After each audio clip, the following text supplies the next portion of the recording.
Hi, I'm Sneha. Today I'm going to talk about CCNA certification.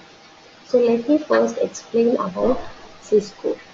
Cisco is an undisputed leader in networking domain.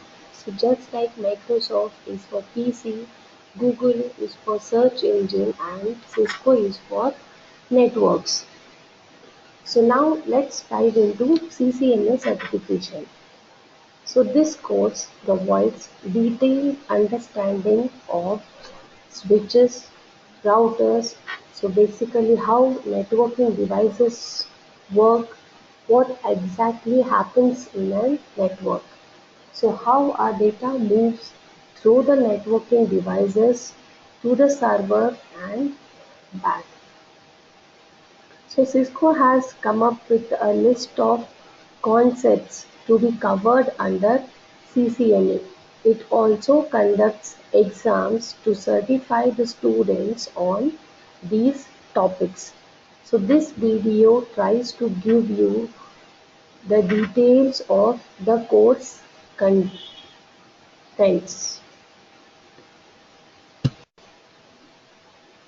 Now let's try to cover the agenda of this video. Prerequisites: what is needed for this course? The next, training overview, the overview of the CCNA course. The next, the duration, the total time which is required to complete the course. And here we will see the course list or the list of concepts in the course highlights. So in course material, the technical materials provided for this course. In assignments, so how exactly we try to come up with assignments and what are the job opportunities you will get after completing the course.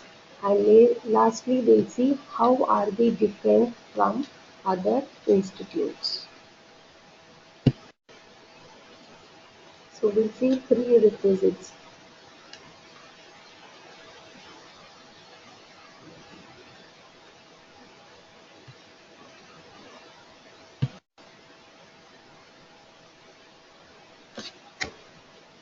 As such, there are no prerequisites for this. So anyone who aspires to become a well-trained network engineer, so be it a programmer or be it a tester, so for everyone this is the fundamental course. So it will introduce you to the various aspects of networking technology. That is, what is network, what are the different types of networks we have, so the different types of protocols we have. So everything we are going to learn here. And why should I do CCNA? Is this for the network admins only? So many people think that CCNA is meant for network admins. No, that's certainly not the case. Most of the network engineers certified in CCNA. Say for example, if you have to develop a feature on spanning tree protocol. So unless you know what is a spanning tree protocol, how it works, so you will not be able to develop a protocol nor you can test a feature of that protocol. So this will give you the understanding of the network layers, networking devices, and this will set you into a journey of a networking domain. Training overview: Cisco offers this course for an entry-level network engineers. So every networking company will recognize this certification. So even though this certification is offered by the Cisco, there are other different companies like Juniper, Nokia, Huawei. So all these networking companies, so they will recognize this certification. So this plays very important role in understanding the concepts of network, types of network, configuring those networks, and even troubleshooting. So this training acts as a building blocks for advanced concepts like Internet of Things, that is IoT, and then even for cloud computing. The duration of the CCNA in routing and switching, so that will take around 70 hours of duration, including the lab session. So if I'm planning for 6 hours per week. In the course highlights, we are going to cover the list of concepts. So first we'll start with the network fundamentals. So here we learn different types of networks, topologies, and introduction to various types of networking devices. So like hub, switch, and router. So these are the different types of networking devices. So you may be wondering that what are these if you have not heard of them. So many people, you might have heard what is router. So if you have an Wi-Fi connection at your home. So you will get to know about these devices once you get into the course.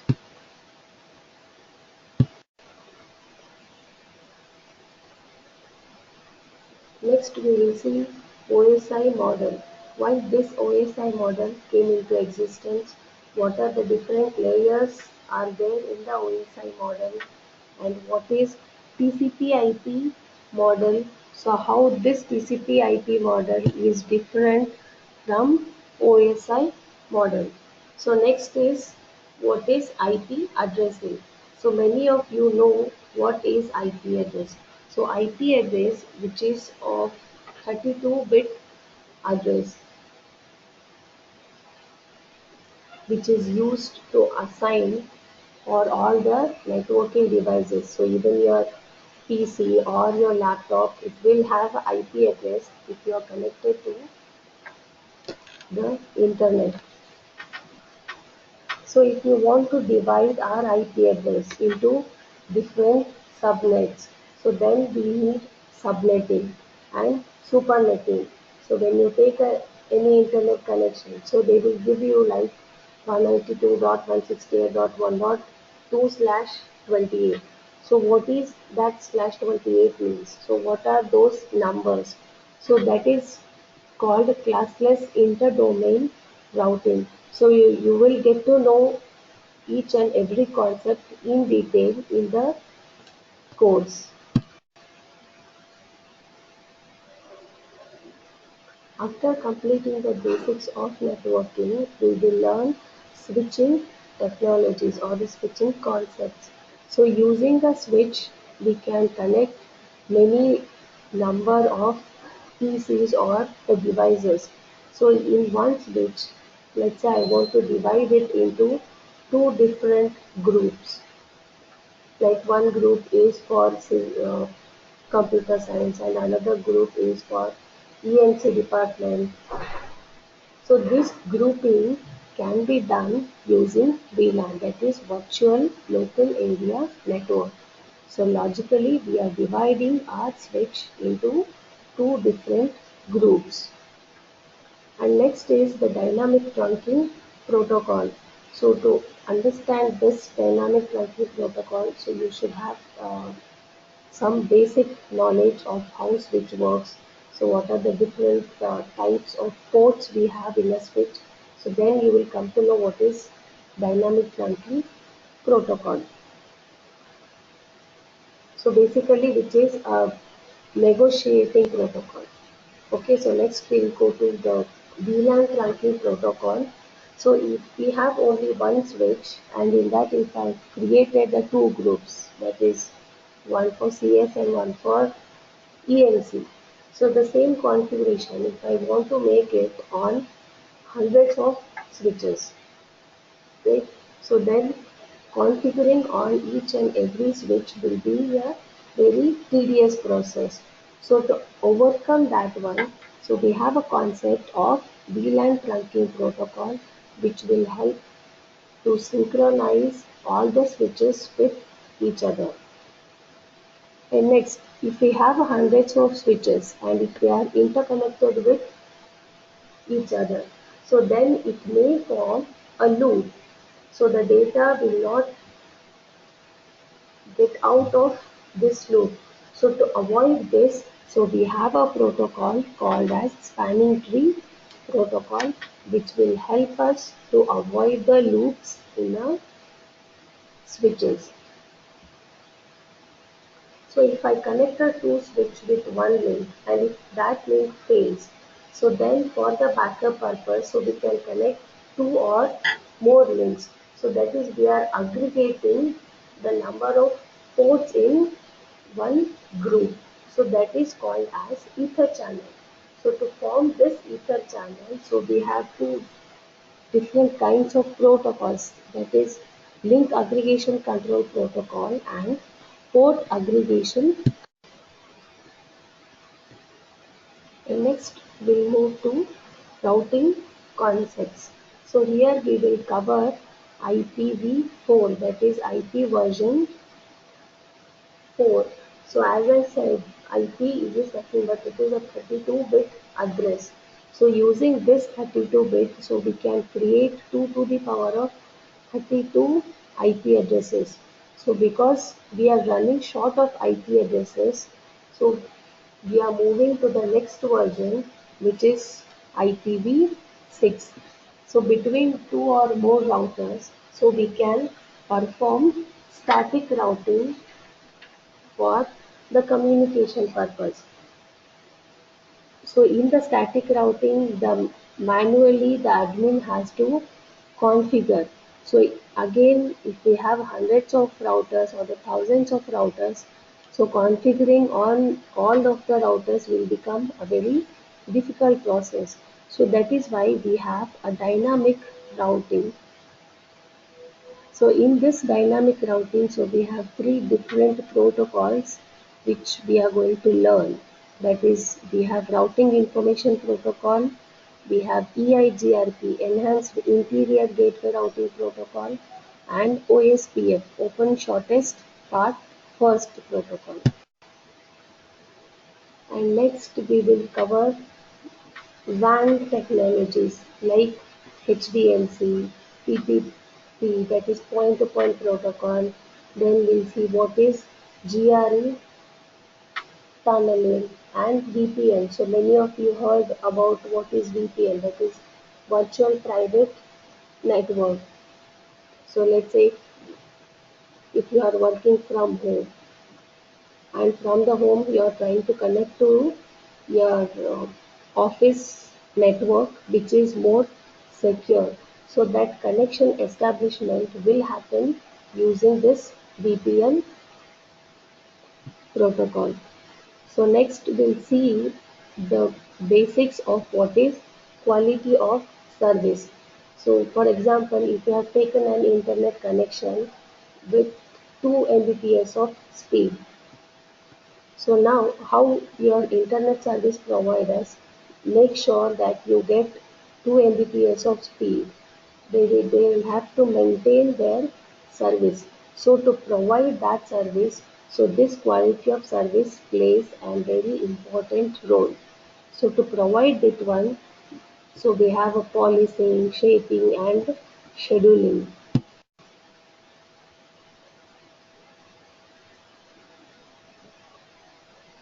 So next in the infrastructure services, we will learn hot standby routing protocol. So from the PC, we can connect to only one router at a time.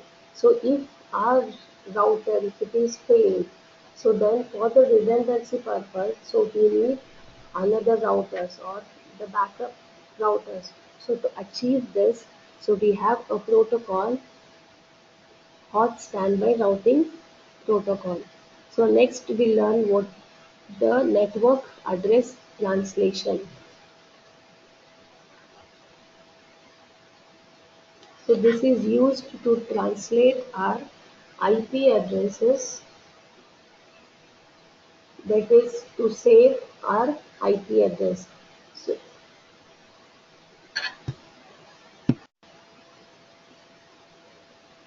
And next we will see dynamic host configuration protocol, that is DHCP.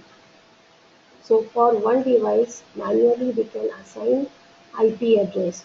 So if I want to assign IP address to 50 devices or 100 devices, so on all of the devices we cannot assign manually.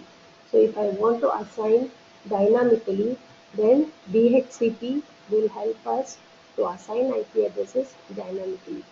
So next is domain name service, that is DNS.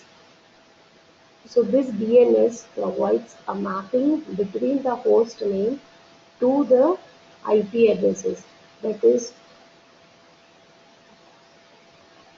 so our human mind is trained in such a way that we can remember names compared to the numbers. So this DNS gives us the mapping. So for gmail.com, so we will have one dedicated IP address. So we cannot remember the IP address, so we use a host name, right? So instead of IP, so we can use a host name. So this will provide us the mapping between the host address and the IP address. So for any network, security is very important. So if for one of my switch port, so any attacker is connected or any user, if he is bombarding with more information. So then to provide the security of that switch, so we can make like if anyone who is sending with the more requests, so you can make that port as a shutdown, right? So we can have the port security feature to provide a security to the port and even the DHCP snooping. And even if I want to analyze the user, what kind of the data he is sending or the what kind of data he is receiving. So that can be achieved using SPAN, that is switch port analyzer.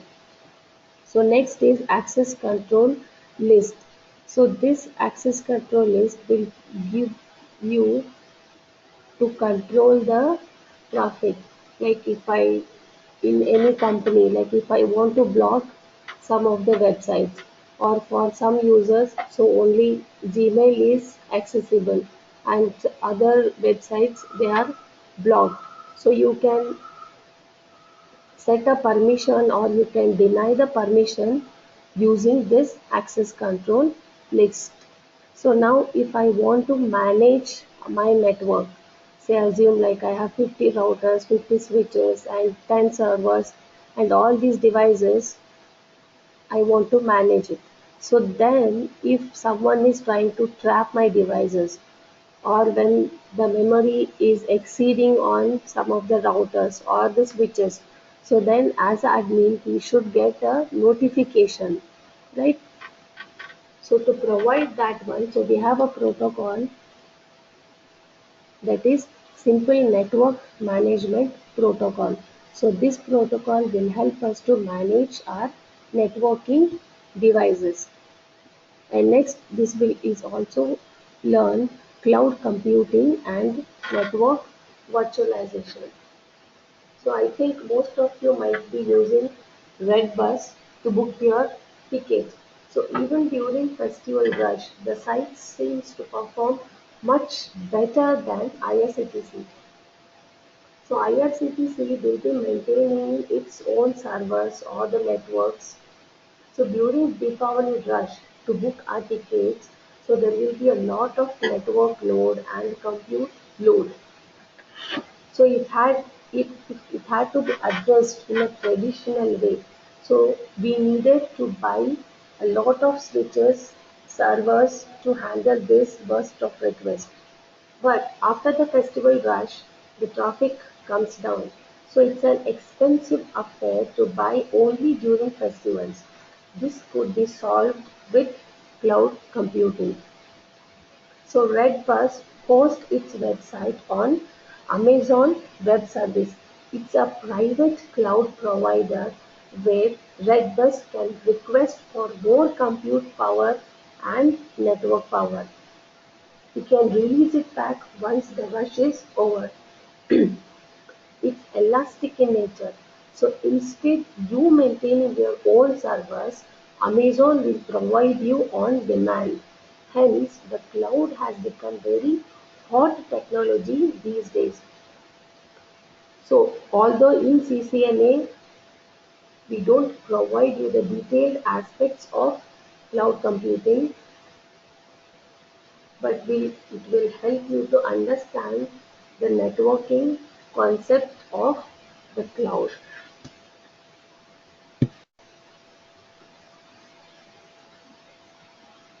In the course material, so we will provide you a CCNA book, the technical materials, and even you'll have a hands-on Cisco devices that is using the simulators like Packet Tracer and GNS3, and even if you want to see the packet flow or how the packets are traveling, so what are the different protocols they are using, so that you can be using this Wireshark tool. So next, practical aspects and assignments. So labs are performed on simulated Cisco network devices, that is using Packet Tracer or GNS3, and we will give you the assignments wherever it is applicable, so to provide you the detailed understanding of the concepts and even to address the gaps in understanding. And even we will provide you with the CCNA exam questions. So this course is driven with the intention of making you job ready. It is not just only to clear your exam, it will help you even for your job.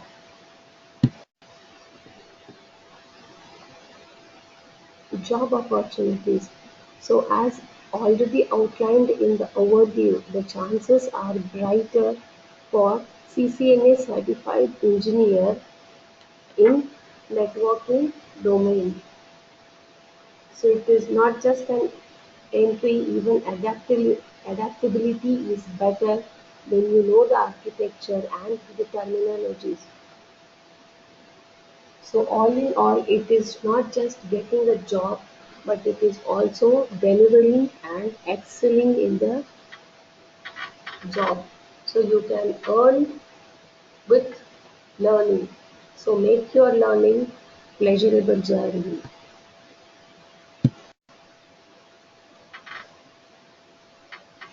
As I said earlier, you can work as a programmer or a tester.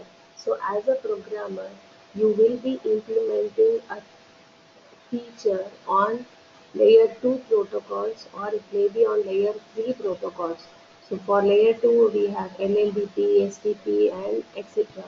So in the layer 3 features, so you can develop a feature or implement a feature on OSPF protocol or BGP protocol, and in the application layer you can work as a content caching, that is you may be watching Hotstar, right? So to provide that uninterrupted service, so this content caching is a very important role. And even you can work as a network protocol tester. So that is you will be testing the layer 2 technologies, layer 3 technologies, and even you can test on the application layer protocol. So lastly, how are we different from other CCNA course providers? So here we give you a thorough understanding of the concepts with the experience of hands-on learning. So here the concepts are taught with the experience of hands-on learning. So here the idea is to make you job ready by providing you industry standard lab assignments and expose you to the real world scenarios. And here, evaluation test will be conducted to address the gaps in the understanding,